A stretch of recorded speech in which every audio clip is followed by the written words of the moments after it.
तो कैसे हैं मेरे प्यारे लॉलीपॉप। उम्मीद कर रहे हैं अच्छे होंगे, स्वस्थ होंगे और एग्ज़ाम की तैयारी में व्यस्त होंगे।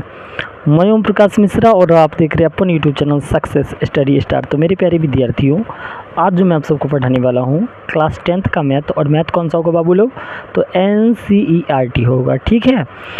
और सॉरी मैथ नहीं, आज मैं आप सबको हिंदी पढ़ाने वाला हूँ। क्या पढ़ाने वाला हूँ? हिंदी। तो हिंदी में भी पढ़ने वाले हैं बाबू लोग। आप सभी को जैसा कि यहाँ पता है, रश खान और रस खान का क्वेश्चन आंसर देखने वाले हैं। तो यदि आप हमारे चैनल पर पहली बार होंगे तो चैनल को लाइक कीजिएगा, सब्सक्राइब कीजिएगा और वीडियो को ज़्यादा से ज़्यादा शेयर कीजिएगा, ठीक है। तो देखिए रश खान, और ये भाग 2 का कविता वाला पोर्शन का क्वेश्चन आंसर है।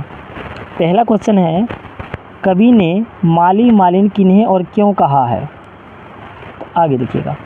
तो आंसर है, कवि ने कृष्ण और राधा को माली और मालिन कहा गया है, क्योंकि प्रेम रूपी वाटिका में कृष्ण और राधा के अलावा कोई अन्य विचरण नहीं करते हैं और ना ही कोई देश रूपी और ना ही कोई प्रेम रूपी इस संसार में आस्था रखती हैं, ठीक है। आइए दूसरा क्वेश्चन। द्वितीय दोहे के काव्य सौंदर्य स्पष्ट करो। तो इसका आंसर है, प्रस्तुत दोहा रश खान को प्रेम वाटिका से उद्धृत है। इस पंक्ति में ही श्री कृष्ण को नटखट कहा गया है, जिनसे मिलने के बाद राधा स्वयं को दूर नहीं रह पाती। जिस तरह से धनुष से छूटा हुआ बाण अपने निशाने तक जल्दी से जल्दी पहुंचता है, उसी प्रकार राधा कृष्ण से बार बार मिलना चाहती है, ठीक है जी। अगला ये चला बहुत VVI है 2027 के लिए, इस क्वेश्चन को अच्छे से ध्यान दीजिएगा। कृष्ण को चोर कहा गया है, कवि का अभिप्राय स्पष्ट करो। आंसर है, कृष्ण स्वभाव से हंसमुख, रसीले और नटखट हैं।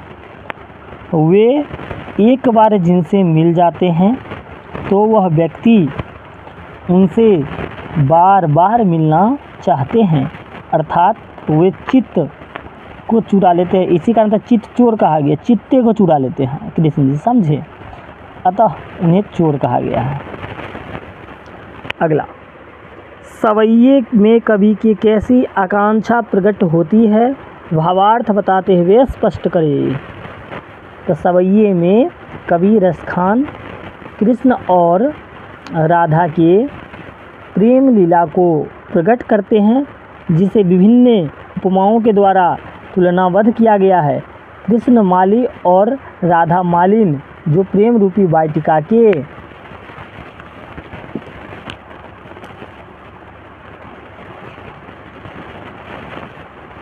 चलिए अगला, और यहाँ के बाद से ये थोड़ा पेज पलटना होगा।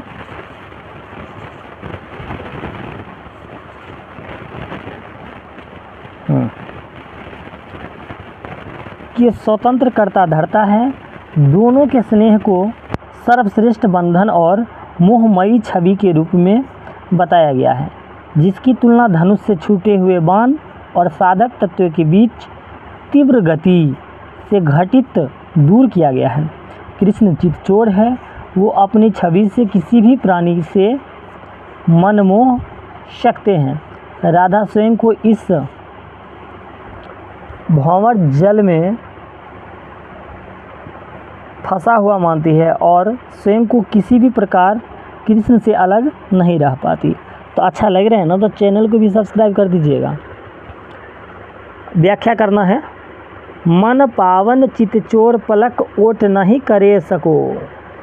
आंसर है बाबू लोग, प्रस्तुत पंक्ति रशकान के सवैये प्रेम आईनी श्री राधिका से लिया गया है, जिसके द्वारा कृष्ण की चितचोर छवि को प्रमुखता दी गई है, जो राधा के मन रूपी घर में बसते हैं और उसकी नयन से पल भर के लिए भी दूर नहीं रह पाती है, ठीक है। तो उम्मीद कर रहे हैं अच्छा लग रहा होगा। चलिए अगला क्वेश्चन पर भी हम फोकस कर देते हैं। तो अगला क्वेश्चन आप देख रहे हैं क्या है, रस खानी कबो इन आँखिन से ब्रज के बनवाग तराग। चलिए इसको अगला वीडियो में देखेंगे। धन्यवाद।